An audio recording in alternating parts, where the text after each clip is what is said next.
Саламатсызбы, Максат мырза, студиябызга куш келиптирсиз. Мына жогоруда өзүңүз күбө болгондой, бүгүн калкыбызды дүрбөлөңгө салган бул коронавирус жугуштуу оорусу бизден айланып өтүп кетсе экен деп жакшы эле тилек кылдык эле, арабыздан мына бизге да келип жетти. Мунун бүгүнкү коомчулукту дүрбөлөңгө салып абдан көп суроолор жаралып жатканы ошол умрага барып келген биздин жарандарыбыз. Ал орунду биздин мамлекетке алып келишти десек да болот. Бул жерде көпчүлүктү таң калтырган суроо ошол умрага кандай шарт менен барышат? Сиздер аркылуу барабы, же башка фирмалар аркылуу барышабы, же өздөрү эле жөн эле мындай түйүнчөгүн көтөрүп эле чыгып кете беришеби деген суроолор көп болуп жатат. Тагыраак маалымат берип койсоңуз.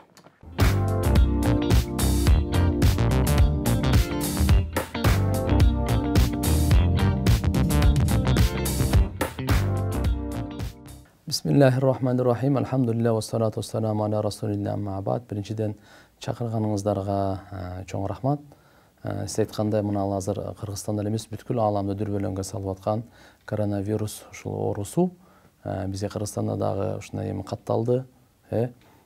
Буга биринчиден жараткан Алла Тааланын баарыбызга тагдырында анан кийин мына ушу умрага барып келгендер экен деп айтылып атпайбы? Ушул жерге бир 2-3 нерсени айта кетсем, эми бул мындай башка мамлекеттерде мисалы умрага барып келгендерден эмес, чоң эле министрлер, чоң эле адамдардын аялдары, өздөрү, балдары ооруп калып атат. Кандай өлүмдөн сактанбаган, эч ким сактана албагандай эле оорудан деле ошондой. Бул эми мисалы ал жерден ошо чаржа менен учуп келди деп атат. Кийин ага чейин андан кандай болгон? Эми мисалы самолеттор азыр умрага бүткүл дүйнөдөн барат адамдар. Бүткүл дүйнөдөн барат. Бизге караганда Казакстан менен Өзбекстан көп барат мисалы. Булар мисалы ал чаржа учуп сыртка чыктыбы, чыга элекпи, андан мурда кандай болгон деп келе турган болсок, кыскасы бул биз немеге мындай ыйык жерге барып келди, ошон үчүн бир оору жугузуп келди деген түшүнүктөн, ойдон алыс болушубуз керек да. Бул эми кандай мисалы умрага барган адам өлбөйт, же өлүп калат, башкалар өлбөй калат дегендей да. Жок, оору каерде болсо келе берет. Өлүм каерде болсо келе берет ал. Эми ушул жерде ушундай чыгып калды. Ал эми умра уюштуруу боюнча умраны Кыргызстан мусулмандар дин башкармасы мына быйыл ушуга чейин мисалы уюштурган эмес. Фирмалар уюштуруп келген. Булар ушул атайы тиешелүү органдардан катталат, Минюстан жана башка ушулардан уруксаттарын алып туруп, ошол бизде бир топ фирмалар бар, ошолор алып келет өздөрү. Ал эми биздеги бүгүнкү күндө канча бир мүмкүн 4-5 миң барып келгендер. Андан деле көп болушу мүмкүн. Муфтияттан болсо бизден мынакей барды каттоолдун эмеси менен 213 киши барып келди умрага. Быйылкы жылы, муфтияттан катталып туруп. Катталып барып келди. Мына барып келген топ эң биринчиси 27 декабрда барып келген да. 27 декабрда барды эле, анан кийин 12 январда кайтып келди. Ушундай кылып туруп баардык бизде тизмелери бар. Ошол 12 январдан кийин муфтият аркылуу барган жок умрага, Жок, барышты. Акыркысы 24 февралда барып келди. 9 мартта келишти. 9 мартта келишти. Ушул топ мына бүгүнкү бизде тынчыбызды алып жаткан мына топ ошо ким аркылуу барганын айтып бере аласызбы? Муну азыр биз билбейт экенбиз. Себеп дегенде фирмалар абдан көп. Булар баардыгы ушу Минюст билет. Канча фирмага алар ошо каттоого уруксат берген. Ошолорду умра менен заниматься эткенге.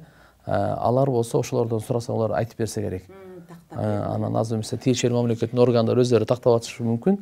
Ким менен барган, кандай барган. Ал эми биздеги муфтияттан бул эме болгон эмес. Муфтияттан акыркы жолу качан барып келиптир, ошону айтсаңыз, коомчулук себеби. Муфтияттан акыркы жолу 24 февралда барып, андан Ош Кувейт эмеси менен 2 ажы башчы, умра башчы 22 киши барган. 24 кайтканда 9 мартта кайтышты. 9 мартта кайтышты.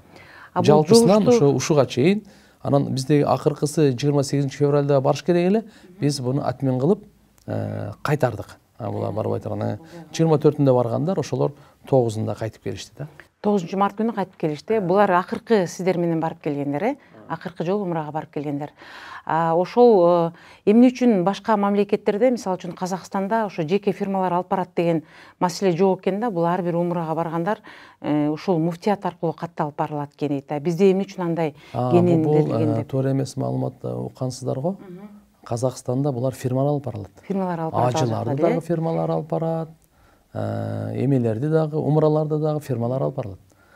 Бизде Кыргызстанда ажылыктыгы муфтият толук өзүнө алат, вакциналары, тиешелүү мекеме межведомственный комиссиялар түзүлүп бардыгына. Ал умра болсо бизде фирманы алып барат да муфтият заниматься эткен эмес. Көптөгөн эмелердин сураныштарына карап туруп, талаптарына карап, анан быйыл умраны мейли муфтият аракет кылып көрсүн деп пилотный проект катары быйыл ошондо жумшап, болбосо миңдеген барат. Даже 10 миңден ашып барып келишет. 213 быйыл барды да. Ошол жерде мына жалпы элге кайрылып коюп турган нерсе да, биринчиден бул оору адам баласынын жаман амал кылгандардын себебинен болот эже. Бул ар учур келип калышы мүмкүн, ар учур эле. Себеп дегенде бул адам баласы качан бузула баштаганда ушундай оорулар келет. Азыр бул Кыргызстанга эле келген жок, бүткүл дүйнөдө. Дүйнө жүзүндө. Себеп адамдардын пейили бузулуп, каны бузулуп, ойлору бузулуп. Эмесе Кыргызстанды карабайсызбы, ушундай бир жалаңачтык, уятсыздык болуп атса, мен кудаймын деп атса, эми жала деген ушу бири-бирине ушундай жаш балдарды мындай зомбулук менен өлтүрүп атса, ушундай кордуктар болуп атса, анан дагы биз тирүү жашап атканыбыз өзүнчө эле керемет деп ойлойм да. Ушундай бир сыноолор келип, эмне үчүн Куранда Алла Таала айтат, мындай сыноолордун келгени силер жаман иштерден кайткыла. Ошон үчүн сыноолорду берип турат. Ва наблукум бил хайри ва шарри фитнатан. Биз силерди жакшылык менен да сынайбыз, жамандык менен да сынайбыз деген.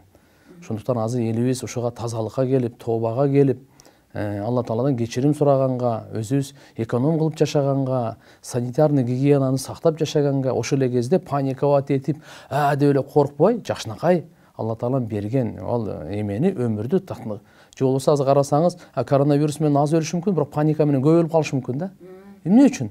Психологически өзүнчө эле настрой. Болбосо рак оору менен андан көп. Биздеги мына ДТП менен өлгөндөр андан көп. Мисалы, алга андай эле паника жок. Рак оору менен андай эле паника жок. Инсульт, инфаркттар канча паника жок. Жөн эле ушуга эле коронавирус менен паника эле. Эмне үчүн? Бул соц тармактардан ушунча туура эмес маалыматтарды чочутуп, коркутуп, андай кылбаш керек. Ошон үчүн иши карап токтоо болуп, жакшынакай алып кетсе, буюрса жакшы. Туура кабыл алыш керек, Менимче бул коомчулук жугуштуу деген нерседен абдан коркуп жатышат, баягы жугуштуу биринен бирине жугат деп. Жогоруда сиз айткан өлүмдөр бул эми биз билбейбиз да кайсыл учурда Кудайдан келерин. Сиз жана айтып өттүңүз, бул нерсе Минюста катталган деп. Ушул барып келген рейс кайсы фирма аркылуу баргандыгы жөнүндө эгерде мүмкүн болсо муфтият маалымат алып берип койсоңуздар, анткени бүгүнкү күндө коомчулук эч ким фирма аркылуу барды деп айтылган жок. Бүт бардыгы эле эмне үчүн муфтият текшерген жок деп жатышат. Дагы бир кызыктуу нерсе, 10-унда умра жабылып атат. Ал жакта 10-унда числодо жаап атышат. Ал эми биздин жарандар 12-синде учуп келип атат.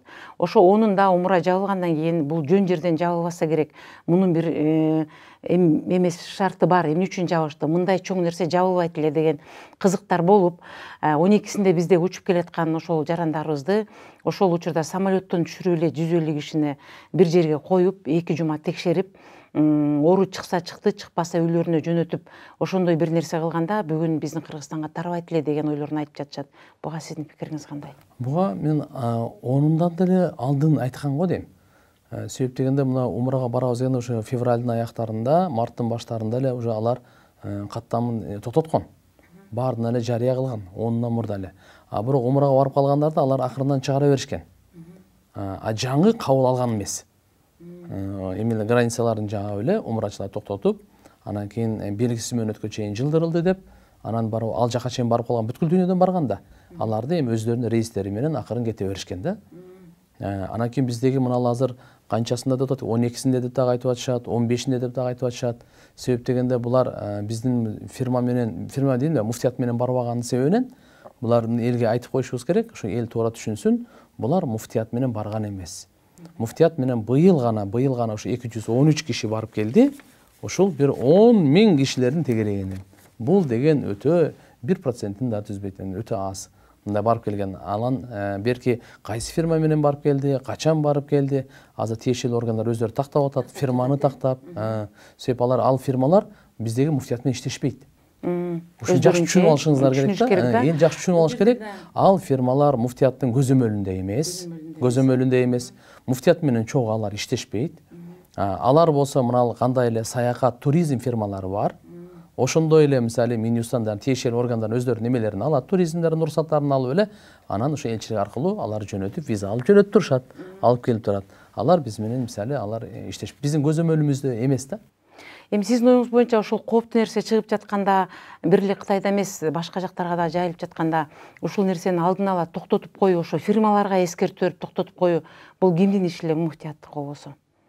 Бул бул жерден эч ким билбейт да, бул билинбейт да. Мисалы ким каяка учуп атат, Италияга учуп атабы, бирөө Кытайга учуп атабы, бирөө Кореяга учуп атабы, бирөө Саудияга учуп атабы, биз аны мисалы эмеден күтпөйсүз да.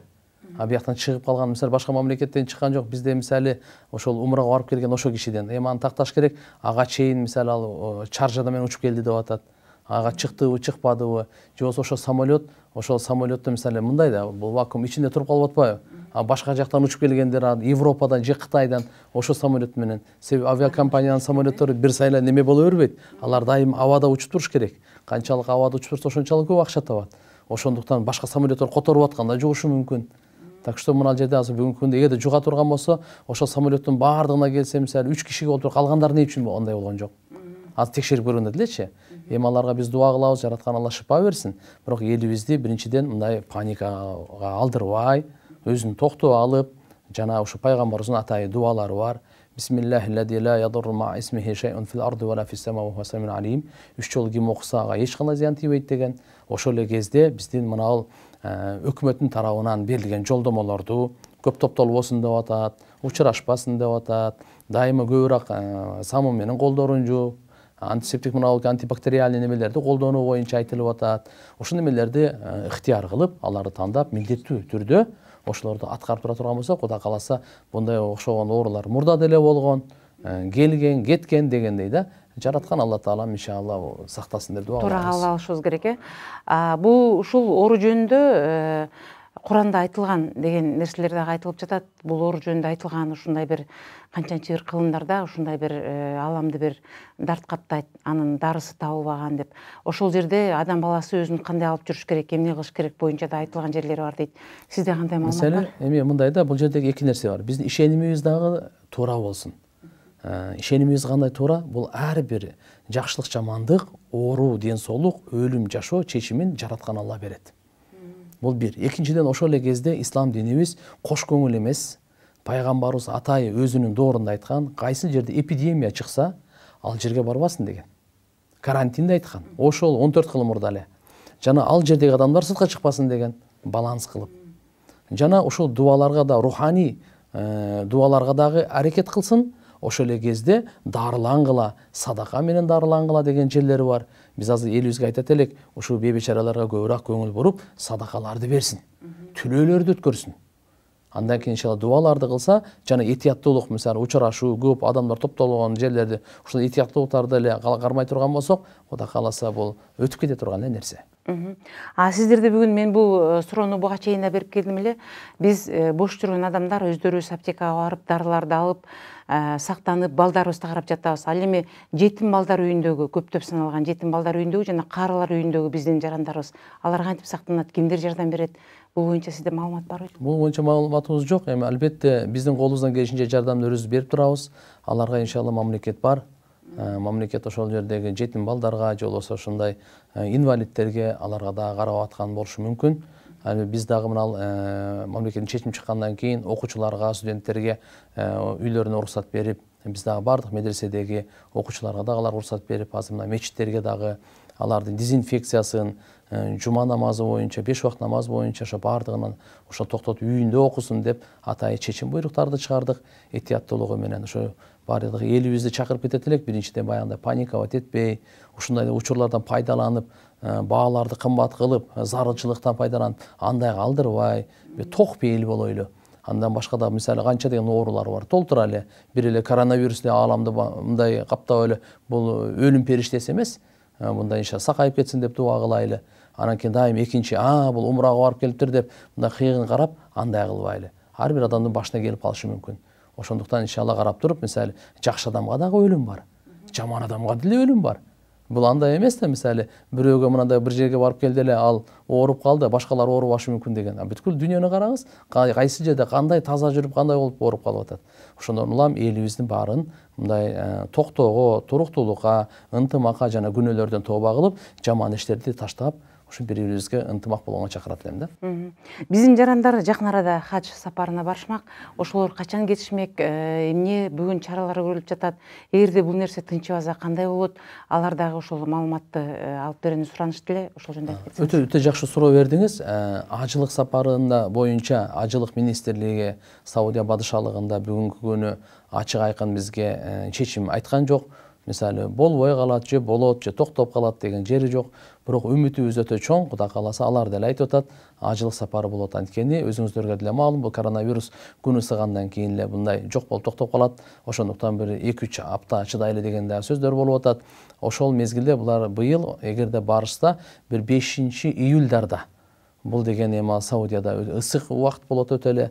Ошондуктан иншалла бул мындайча айтканда мен оюмча бүгүнкү күнү атмен болбосо керек. Ал эми биздин бардык иш-чараларыбыз, уюштуруу иш-чаралары бүгүнкү күнү кадимкидей эле жүрүп жатат.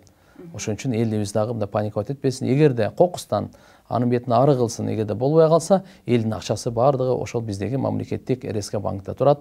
Ал бардыгы өздөрү алып кете беришет. Булар 5-июльда ошол ажыга сапар тартышмак, Же кандай орозо маалында болчу эле бул нерсе? Жок. Орозо буюрса бул 24-25 апрелдерде башталып калса, бул майдын аяктарында орозо бүтөт да.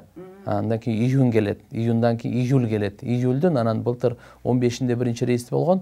Быйыл мүмкүн ошо 10 күн аркага тартылганда 5-inde рейс болуп калыш керек эле да. Мындан келди ошол ажы сапарына барчулар бүгүнкү күндө эч кандай мындай бир коопсуздукту ойлобой эле, эч нерсени ойлобостон тынч эле отуруп турса керек. Биздин ушул эфир аркылуу бүгүнкү күндө ошол чындыгында сиз мындай тынч бололу, сабырдуу бололу, ток пейлүү бололу деп айтып жатасыз. Эмнегедир мына дүйнөдө болуп жаткан окуядан кабардар болгон биздин элибиз бир аз бир кабатыр болуп жатышат. Анткени баары эле өзүнүн ден соолугун ойлойт, бала чакасын ойлойт дегендей. Мына жаңы эле өлкө башчысы кайрылуу жасады элге дагы. Сиз дагы ушу биздин эфир аркылуу бир аятпы, дуабы кандай болуп окулат ошол элибизге, ошону бир айтып кетпейсизби элге деген? Эл журтубузга бир ден соолук каалап. Өтө жакшы. Жакында биздин бир өтө улуу адамдардын бири, чоң шейхтердин бири пайгамбарыбыз түш көргөн экен. Пайгамбарыбыздан ушундай деп неме кылып, талкин деп коебуз, илхам келип, Фатиха сүрөсүн 3 жолу окуп, Ихлас сүрөсүн 3 жолу окуп, Хасбуналлаху ва ни'мал вакил деген ушундай бар. Ушуну 313 жолу окуса, Кудай кааласа ушундай жаман оорулардан, азларынын бардыгынан сак болот деп. Албетте шариятыбызда бул худжат эмес, Куран хадиске окшош. Бирок ушуну бир кылсак, уда пайдасы бардыгына тиет да. Азыр ошол бул эки ишти кылышыбыз керек, эки жактан. Биздин диний, руханий жактан да иштерди кылышыбыз керек. Экинчиси мына биздики материалдык мамлекетибиздин атайы саламаттык сактоо министрлигинен жолдомолорду, өкмөтүбүздүн тарабынан жолдомолорду ошолордун баарына толук колдонушубуз керек. Карманышыбыз керек, баш ийишибиз керек. Ошондо тартип сактап, булар эмне деди? Той тамаша боюнча мындай деп атабы? Тазалык боюнча, санитарный гигиена боюнча мындай деп атабы? Ошолордун бардыгын аткарышыбыз керек. Ошол эле кезде дагы өзүбүз баягы руханий жактан жараткандан кечирим сурап, мүмкүн бизден ушундай туура эмес иштер болду. Мындай ызычуу тополон кылып, мына эми азыр кадырды билип атабыз кандай нерсенин. Ошон үчүн бул дагы бир жагынан будан көп сабак бар экен да. Азыр көп эле ата-эне үй бүлөсү менен таптакыр болбой калган эле. Азыр эми үй бүлөсү менен болуп, балдарга боорукерлик, балдарга көңүл бурулуп, бул жактан калды. Биз азыр баарыбыз өзүбүз эстеп, ушинтип границалар жабылып калса, эртең өзүбүз путубузга турушубуз керек экен. Өзүбүздү өзүбүз багышыбыз керек экен. Бир жака карап отура бербей, биздин бардык өзүбүздүн керек жарак нерсебиз өзүбүздөн чыгыш керек экен деп, адамдарда жакшы ой пикир пайда болуп калды. Исрапкерчилик тиякпы, санитардык деп мынакей, таптакыр кол жуулбаган жерде кол жуулуп атат. Ажатканалардан бери тазаланып, бардык мына антибактериальный нерселер, самын-памын бардыгы коюлуп атат. Будан Кудай кааласа бир ушунда дагы бир жамандыкты бардыгы эле жамандык боло бербейт, жамандыктын ичинде да жакшылык болот дегендей, ушунда бир пайдасы чыгат деген пайда жагына жоруйлу да. Пайгамбарыбыз айткан, мени таң калтырган бул мындай жакшылыкка жоруу деген да. Арабтарда ушундай сөз бар, жылан чакса сакайды деп жорушат эле. Сынса бүтөлдү деп жорушат эле. Не деди? Ошондуктан кыргыз элде дагы дайыма ушул жаман нерсе болуп атса дагы, жамандыкты көрүп атса дагы жакшылыкка жоруп коет эле да. Ошондой жакшы сөз менен жакшыга жоруп, бири-бирибиздин көңүлүбүздү көтөрүп, анан соц тармактарда ар бир ушакка ишене бербейличи. Эң негизи ушул жөндөн жөн эле паникалап этирип, мына ун түгөнөт экен, анан мындай каптап калат экен, мындай жашоо түгөнгөндөй эле. Жок. биз баарыбыз токчулук Кудай кааласа ырыскыбыз кең, жакшы жашап атабыз, сабырдуулук кылып эле ушундай жаман күнөөлөрдөн сактансак, буюрса буну жеңип өтүп кетет бунун баардыгы эле. Дагы бир жакшы жери элдер бүгүн деген ошол мурункудай тамак ашты ысырапкор кылбай, аны дагы бир экономдоп, сарамжалдуу кылып, эртең күн кандай болот деген бир өздөрүнү сарамжалдуулукка үйрөткөн нерсеге да барып жатышат. Сөзүңүзгө чоң рахмат. Мен ойлойм бүгүн бизди эфирде көргөн биздин жарандарыбыз бир топ өздөрүн сабырдуулукка, тынчтыкка үйрөнүп, ошол нерсени тартипти сактап, канчалык биз тартипти сактасак, ошончолук бул жугулган оору жана жаман нерселер аз болот экен. Ошол тартипти сакташат коомчулук деген ойдобуз. Маегиңизге чоң рахмат. Рахмат.